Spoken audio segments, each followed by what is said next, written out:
Princess Shuri, how did you leave the palace? Can't be serious about fighting. Oh, yes, I am. When you think of Shuri, you probably picture the brilliant, witty genius who stole the spotlight in Wakanda. But what if I told you that the Shuri in the comics is nothing like the Shuri you've seen on screen? In the MCU, she's the mind behind the tech. In the comics, she's a warrior who challenged tradition, faced death itself, and came back stronger. She wasn't just a supporting character, she was a queen, a protector, and a force to be feared. To understand just how different, we need to dive into both versions of her story and trace how her character evolved, how her role changed, and how her rise to the Black Panther mantle took shape. Let's get started. You're recording. For research purposes. In the comics, Shuri was first introduced in Black Panther number 2, 2005, created by Reginald Hudlin and John Romita Jr. From the moment she appeared, she was bold, ambitious, and determined to prove herself worthy of the Panther mantle. Unlike her MCU counterpart, comic Shuri was trained from a young age to be a warrior, not just a genius inventor. She secretly challenged T'Challa for the right to become the Black Panther, but her brother ultimately became the king and protector of Wakanda. Even so, she continued to train relentlessly and became one of Wakanda's strongest fighters.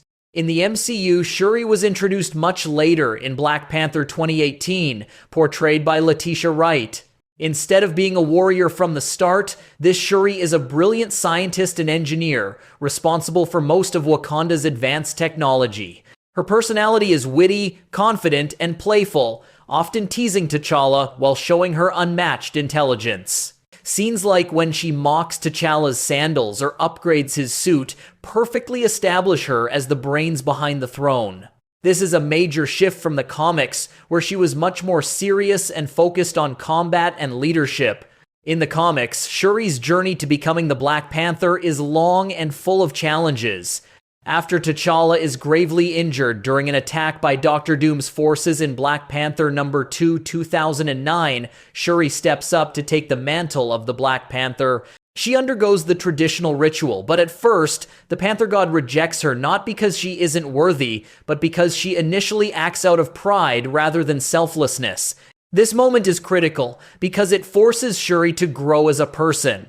Eventually, when Wakanda faces crisis, she proves herself in battle and is accepted by the Panther God, officially becoming the new Black Panther and protector of the nation.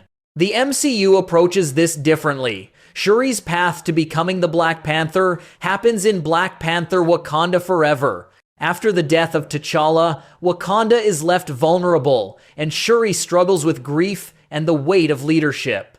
She isn't immediately ready to take on the role, and unlike the comics, she never undergoes years of training or ritual challenges.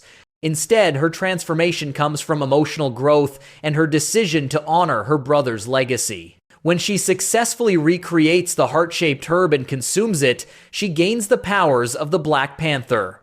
The moment where she dons the suit for the first time and drops from the sky into the council chamber is a direct statement that she has accepted her new role. This is more of a symbolic transition compared to the comic's more traditional warrior's journey. Her fighting style also differs greatly between the two versions. In the comics, Shuri is a master martial artist, skilled with various weapons and hand-to-hand combat techniques. She has even wielded a uniquely designed vibranium spear and used shape-shifting armor. In contrast, in the MCU, her combat strength comes mainly from her technology. We see this clearly during her fight against Namor in Wakanda Forever, where she relies on her upgraded Black Panther suit, sonic cannons, and tactical intelligence rather than years of physical combat training.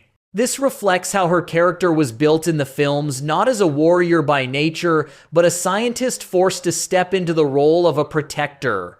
Another major difference is her relationship with T'Challa. In the comics, Shuri admires her brother, but always has an underlying desire to prove herself as his equal, and sometimes even surpass him.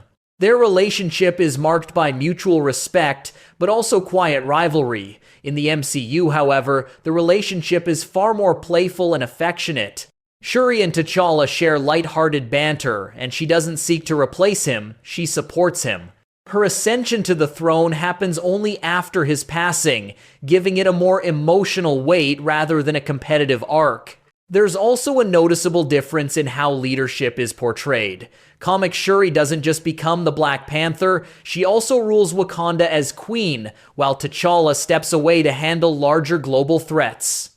She leads armies, makes political decisions, and earns the respect of the nation as a powerful ruler. One of her defining arcs happens when she sacrifices herself to save Wakanda from the alien threat during the Infinity storyline.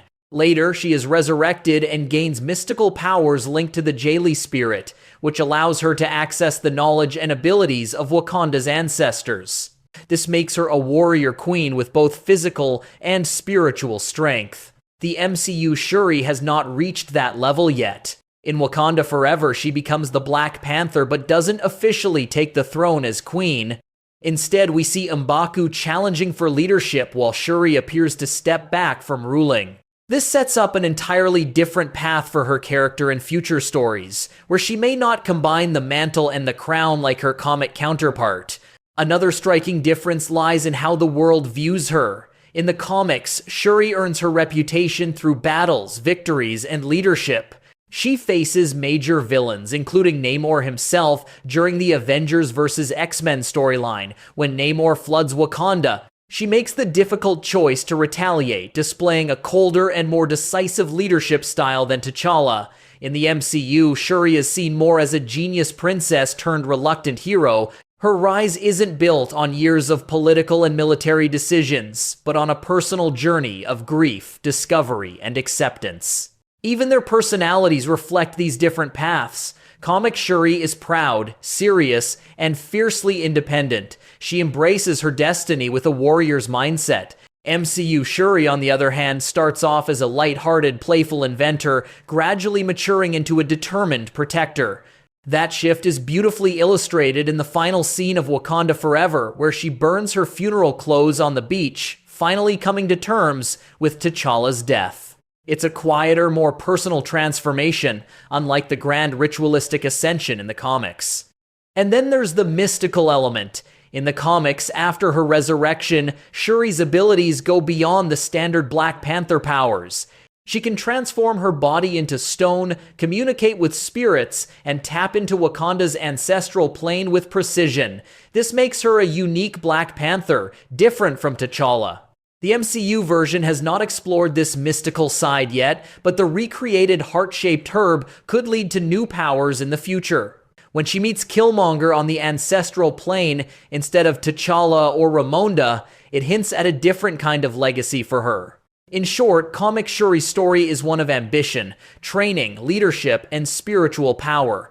MCU Shuri's story is one of grief, technology, growth, and emotional strength. Both versions are powerful in their own ways, but they show how a single character can be shaped in completely different directions depending on the story being told. In the comics, she earns the mantle through trial by combat and leadership. In the MCU, she inherits it through heart, loss, and courage. And that's what makes Shuri such a compelling figure in the Marvel Universe. Two paths, one legacy, both unforgettable. Now my question to you is, which version of Shuri do you prefer? The warrior queen from the comics or the brilliant inventor in the MCU? Drop your thoughts in the comments and let's talk about it.